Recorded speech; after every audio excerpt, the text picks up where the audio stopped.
Get this and get it straight. Crime is a sucker's road, and those who travel it wind up in the gut of the prison of the grave. This time I was in the country where the night should have been nothing but peace and quiet. But a pair of angry eagles changed all that.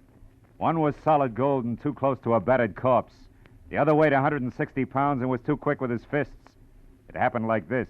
From the pen of Raymond Chandler, outstanding author of crime fiction, comes his most famous character in The Adventures of Philip Marlowe.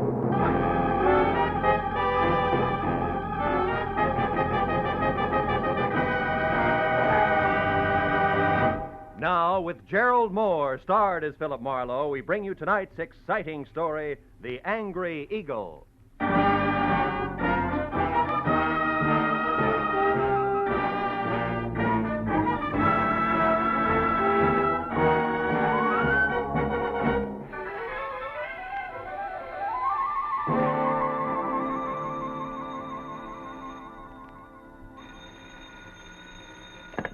Hello. Mr. Philip Marlowe, please. Clover Lake, California calling. This is Marlowe. One moment, sir.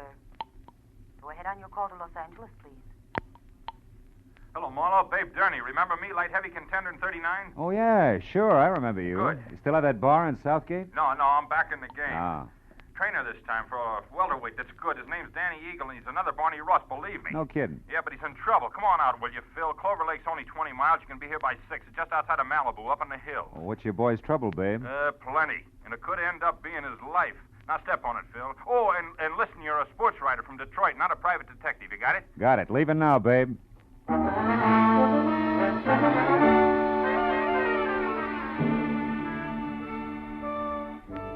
It was an hour's drive to Malibu Beach in a film colony where the convertibles outnumbered the hardtops 5-1. And another 30 minutes up into the mountains along a steep spiral of macadam which at every turn made more of the Pacific below and less of Malibu. Until finally I was at the top. To my right, there was a dirt road which a freshly painted sign said led to Clover Lake Training Camp, private. Raleigh Lance, owner. I drove on into what turned out to be a converted summer hotel marked office.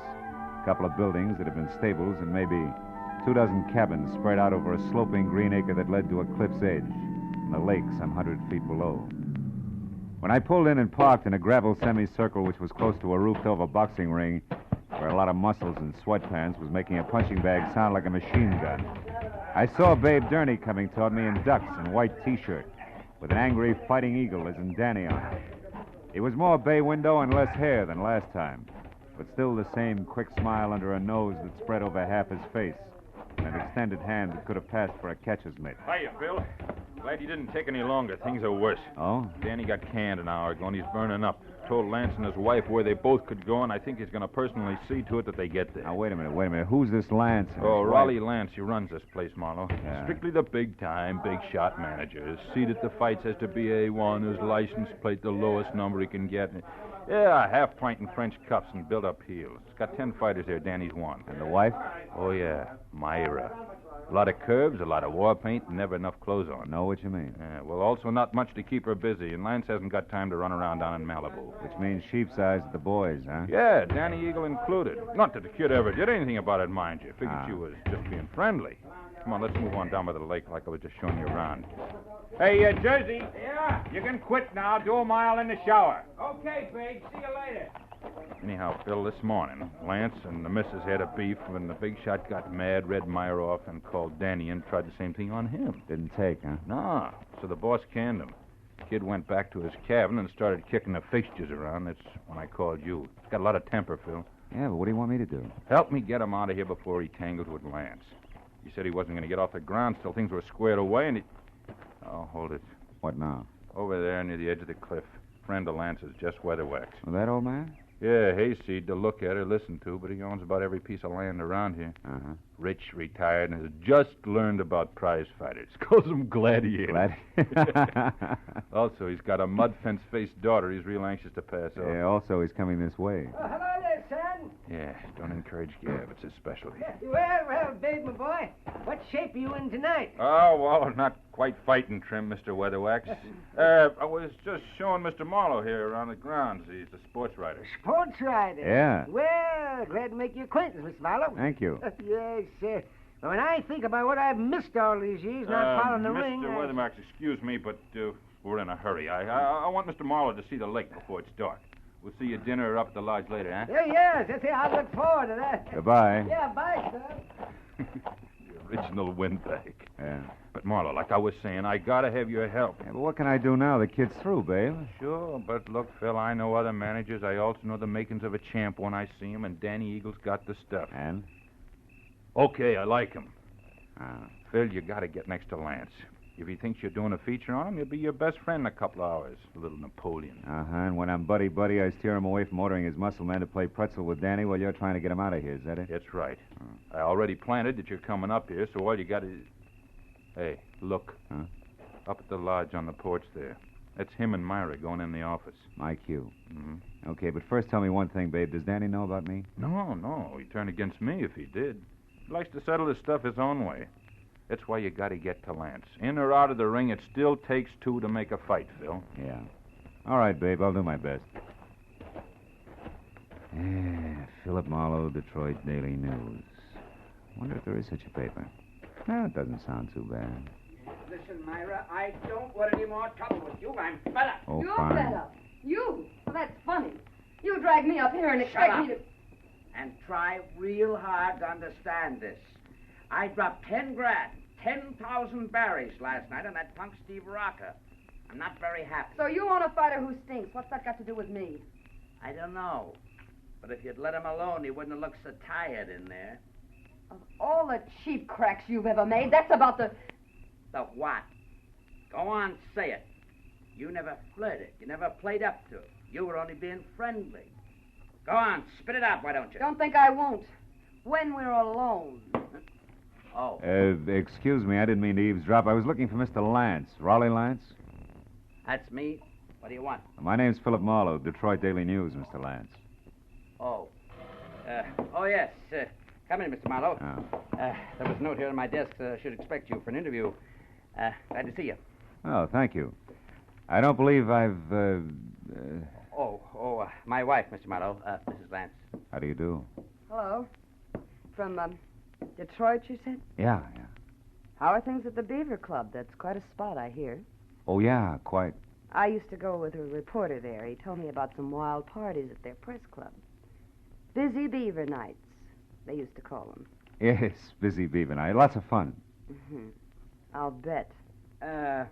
Myra, Mr. Marlowe and I'd like to talk a while, so, So I'll be running along. It was a pleasure, Mr. Marlowe. Thank you. Goodbye, Raleigh. I'll see you later.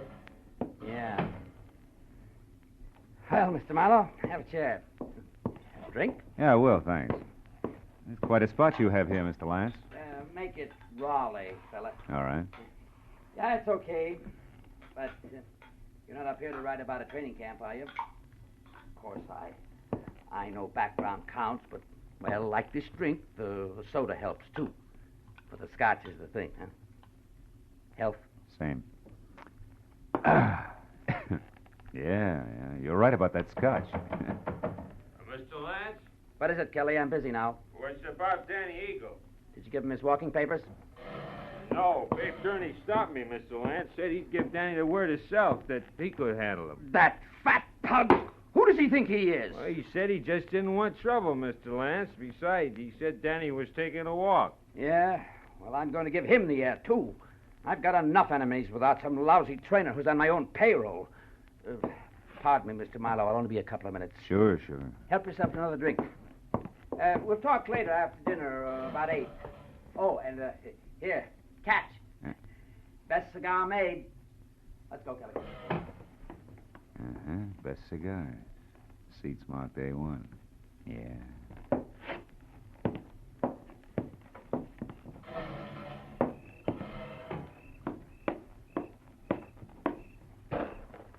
Hey, Huh? don't go away mad. My hubby always runs out on people, even private detectives. Slips, huh? Busy Beaver Night, indeed. I made it up. I never even heard of Detroit. Why'd you bait the trap? Lance, the jealous jerk, has threatened to hire a detective a half a dozen times. Oh. After all this fuss over Danny Eagle, you were about due.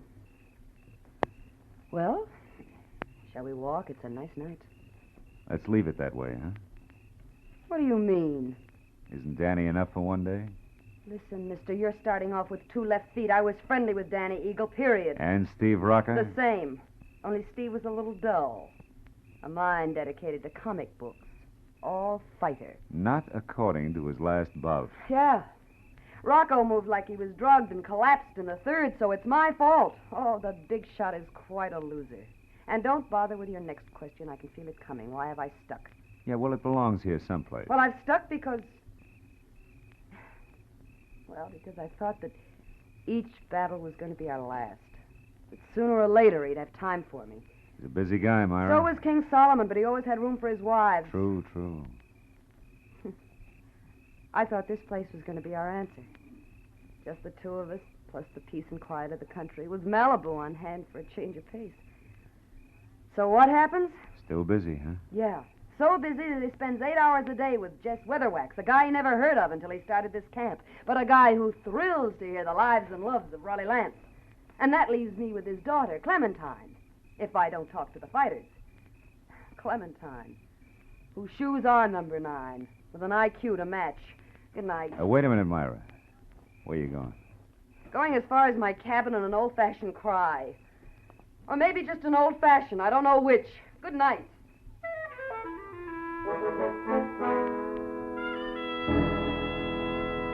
When Myra pivoted on a spiked heel and stomped off into the dark, I knew that I had to move fast because when next she and hubby met, the fact that I was a private detective was going to become public domain. And from there on out, I'd be of little use to Babe Durney, and if Lance's muscle playmates caught up to me, of no use to anybody. I located Danny Eagle's cabin among half a dozen others, peeking out of a thick grove of pepper trees, showing light from a half-open door.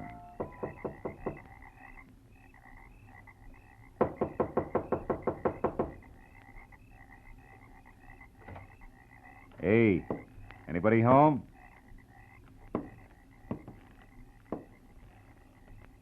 Inside, there was a closed valise on the edge of the only bed. And on the dresser, some money, a package of lemon lifesavers, and a tie clasp. A gold one with a gold angry eagle on it that said Danny was still around. Then he got to talk for himself. Think you're in the wrong cabin, mister. I haven't vacated yet. Well, don't you think it'd be easy all the way around if you did, Danny? Right now, I'm not looking for the easy way, mister. I've been walking and thinking about that. That and a pair of people I don't like. A pair I want to square myself with. Mr. and Mrs. Raleigh Lance. Oh!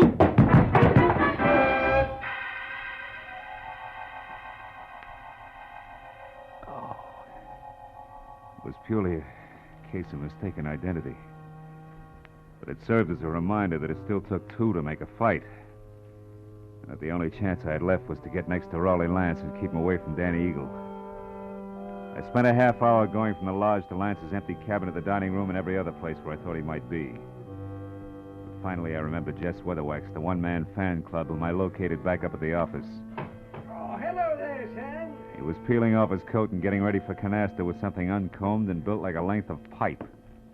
Who had to be daughter Clementine. What can I do for you, son? Mr. Weatherwax, have you seen Lance? Why, no, Mr. Marlowe. We just came in. You deal, dearest. Is it important? Very. Daddy. Oh, excuse me, child. Mr. Marlowe, my daughter, Clementine. How do you do? Very fine, thank you. Mr. Marlowe, Daddy told... Hey, Marlowe, is that you in there? Oh, it's Babe Durney. Yeah, excuse me.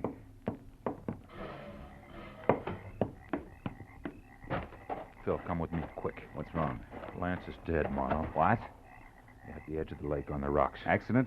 I don't know. Come on, Phil.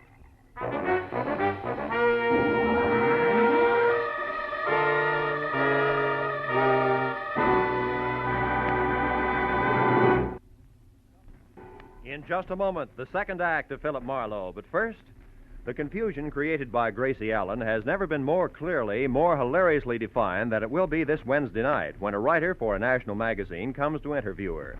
For the writer also meets some of Gracie's friends who present highly conflicting stories which Gracie does not untangle. It's another merry, mad mix-up which could come only from George Burns and Gracie Allen. So be listening this Wednesday on most of these same CBS stations. Now with our star, Gerald Moore, the second act of Philip Marlowe, and tonight's story, The Angry Eagle.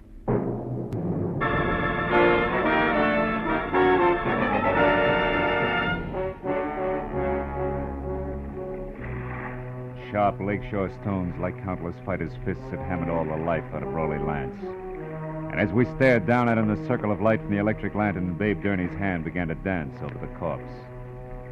I took the lantern, turned him away from the twisted body at his feet, and sent him back up the path to camp. Find a phone and quietly call the police. After that, I took another quick look at all that was left of the little big shot. I went up the path myself and got as far as the jagged hole in the rail where Lance had gone through. I had just enough time to see a few things before I was met by Myra. Just like she'd been before, except for a handful of nervous fingers that just couldn't leave her neckline alone. I saw Babe. He told me about Raleigh. Is it true? Yeah, it's true, all right. Your husband's dead. Babe just left, so you must have been on your way here when you ran into him. How come? I had a date to meet my husband. For a chat. Why here? He didn't strike me as being the romantic type. He wasn't. Neither was he the type to talk where he could be overheard. Especially when he was cornered. What do you mean? I put Raleigh's back against the wall tonight. I finally got hold of a way to make that inflated ego turn loose, his favorite trinket. Meaning you? Yes. Marlowe, about an hour ago, I found out that Raleigh was crooked. Fixed fights? Yeah.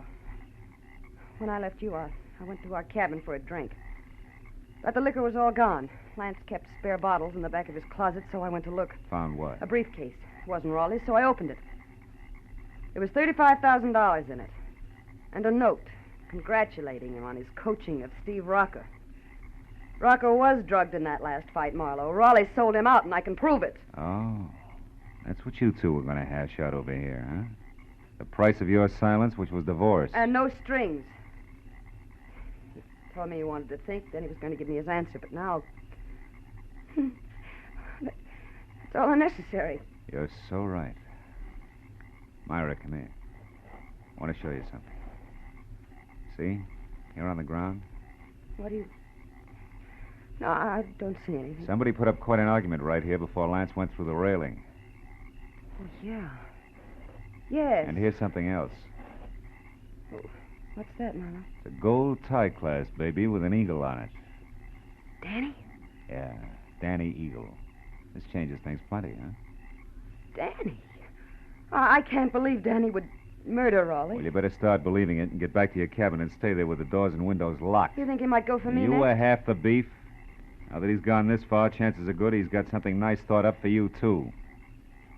Unless I'm making the king-size mistake and you and Danny turn out to be a team. Are you crazy? It could figure both ways, baby. So I'll keep it in mind until I get something more to do with it. Meanwhile, like I said, take care of yourself. I dropped the tie clasp into my pocket and then started looking for its owner, who could be number one candidate for a noose. I decided to try Danny's cabin first, but when I got there, it was dark, with everything just as I'd left it. Until I'd turned to go. Someone was framed in the doorway. It was the gentleman farmer and novice fight fan, Jess Weatherwax. You're looking for something special, are you, Mr. Marlowe? Yeah, as a matter of fact, I am. I figured you would be, what with being a reporter, because I know there's been some kind of a ruckus here tonight.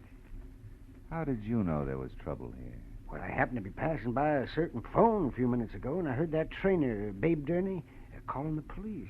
Oh. Okay, as long as you know that much, you may as well know the rest. Somebody shoved the boss of this place out through a railing into 100 feet of thin air. He's dead. Well, Lance murdered? By one of his own men? Oh, no, I don't believe it. He's a good manager. His boys loved him, every one of them. You should be so loved, especially by a guy like Danny. Danny Eagle? None other. And that's only half of it. Your good manager, Mr. Lance, was a fight fixer. One who'd even drug his own stable to be sure it'd lose. He was as crooked as a hyena's back leg. He prearranged boxing fights? That's putting it mildly. His own wife, Myra, pinned that on him just tonight. She didn't go into detail. She didn't have to. She had enough proof to make it stick because she was getting a divorce on the strength of it. Oh, I find it mighty hard to believe all this, Mr. Marlowe. And here's something else. I'm not a reporter. I'm a private detective. You're a private detective? Yeah, called in by Babe Durney because he was worried. Now I am. Anyway, here's what I'm getting at. If you're really sincere about liking your violence according to Marquis of Queensberry rules, you can do me a big favor. What can I do? Keep an eye on Myra Lance for me. Yes. I left her in the cottage. Dan Eagle may be only half finished with what he started.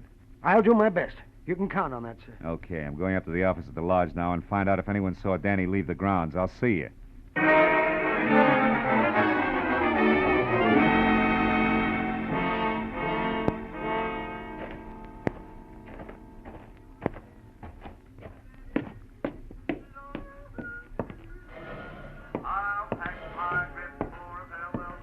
Oh, hello there, Mr. Marlowe. Did you get enough story material from the box fighters? For a couple of novels, Clementine. You alone here? Well, I am now. My daddy and I were playing canasta, but he left a while back. Went off without his coat, too, see? I know. You've been here in the office ever since, huh? Why, yes, why? Well, maybe you can help me. Did you... Gladly. But you've just got to help me first, Mr. Marlowe. Have you got a cigarette paper? A cigarette paper? You know, the makings. I'm Oh. trying to roll me a cigarette, ran out of mine. I found my daddy's tobacco, and then I absolutely emptied his coat pockets here looking for a paper, but there wasn't any. You wouldn't happen to have it. No, I'm afraid not, Clementine. Here, have one of mine. In fact, have two. Oh. Now, my question, did you happen to see Danny Eagle go out the... Go out? Out the what, Mr. Marlowe? Huh? Oh, never mind. Listen, Clementine, did this thing come out of your daddy's coat pocket, too? That old ticket stub? Yeah. Out of that little pocket in the big one on the right side, it was... Well, Mr. Marlowe, what's wrong? I don't know. But I better find out right now. As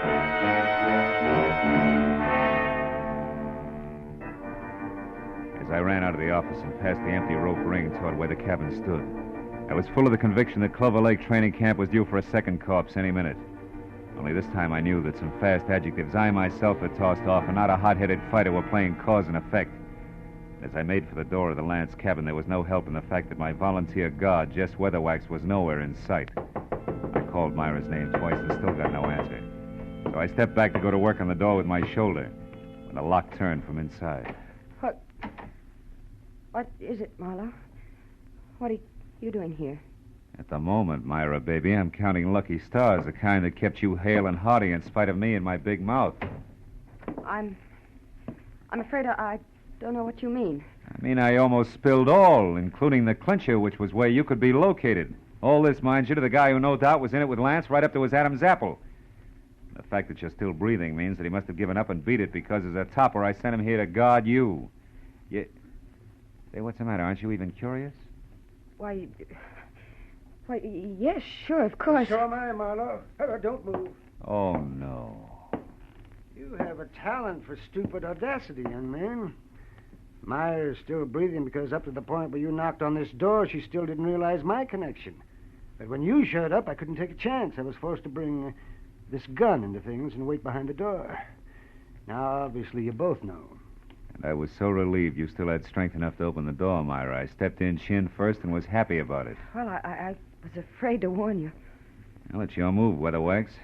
What'll it be?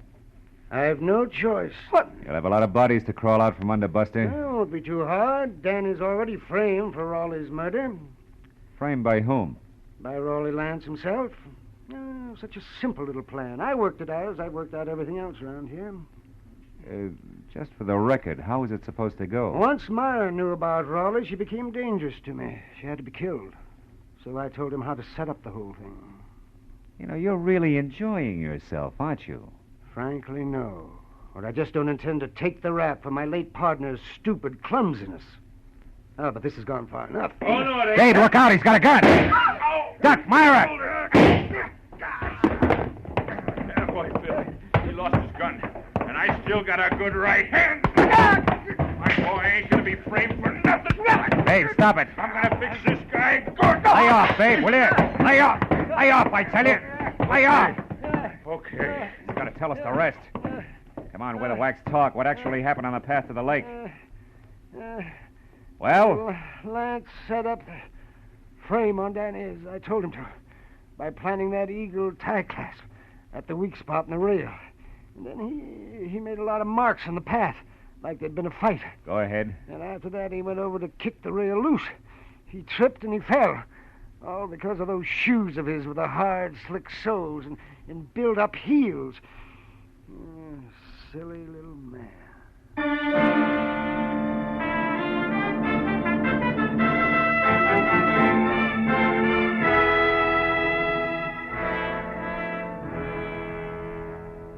Well, it wasn't long until the boys from the sheriff's office arrived with a good doctor, a lot of open notebooks, and an endless supply of questions. But finally, all the pieces were fitted together. Very surprised Danny Eagle, who had done a lot of thinking, was back from a second long walk. And the whole thing had boiled down to me, alone at the bedside of a heavy-jawed trainer, who had a happy look on his ugly puss for the first time that night. My boy's going to be champ now, Marlowe, thanks to you. Oh, thanks to you, babe. We were almost down for the count when you showed up. Hey, how's the shoulder? That's nothing. Hey, look, tell me something. How'd you back old Weatherwax into that corner? Oh, well, I found a ticket stub from his coat pocket with the number A2 on it. Weatherwax claimed that he'd never seen a fight or met Lance until the camp opened up here. But that stub proved that just a month ago, he sat right beside Lance. Yeah, that's right. Yeah. Lance always had seat A1 at the arena. Check. In short, Weatherwax was a liar who dropped his guard. And in this racket, you do that just once and you're out. Yeah. Hey, see that the Eagle keeps his guard up, will you, babe? I'm going to be betting on him from now on. Don't give it another thought. Good night, Phil. And I didn't give it another thought. Neither did I think about an arrogant little guy whose phony heels and twisted mind had dumped him into his own trap. Or about a fat gambler who traded in perverted victories and rotten, hopeless defeats. Instead, I thought about the sun coming up over the hills. And a nice big platter with a ham omelet on it. And then a good, solid 8 hours sleep. Nothing else. You know, sometimes I think I have no soul.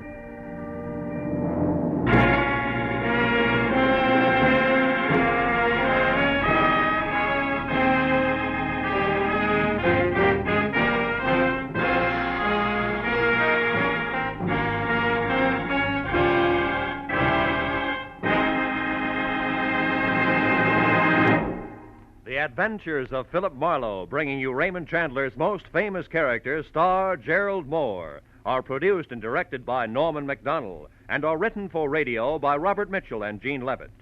Gerald Moore can currently be seen starring in Republic's The Blonde Bandit. Featured in our cast tonight were Joan Banks, Barney Phillips, Wilms Herbert, Howard McNear, Elliott Reed, Frank Gerstle, and Ann Morrison. The special music is composed and conducted by Richard Arant. Be sure and be with us again next week when Philip Marlowe says... This time a nervous breakdown in a driving rain. A cape with a high collar and a tiny sliver of glass led me from the ballet and a beautiful dancer to the edge of a cliff and death.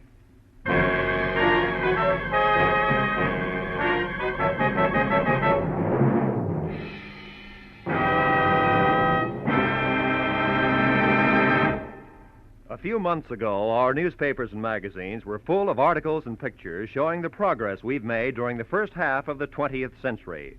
That progress, brought about by the American way of doing business, means that today we enjoy the highest standard of living of any nation in the world. We can keep our standards high, and we can increase the benefits for all of us by continuing to produce efficiently under a free economic system. This is Roy Rowan speaking. Now, stay tuned for Pursuit, which follows immediately over most of these same CBS stations.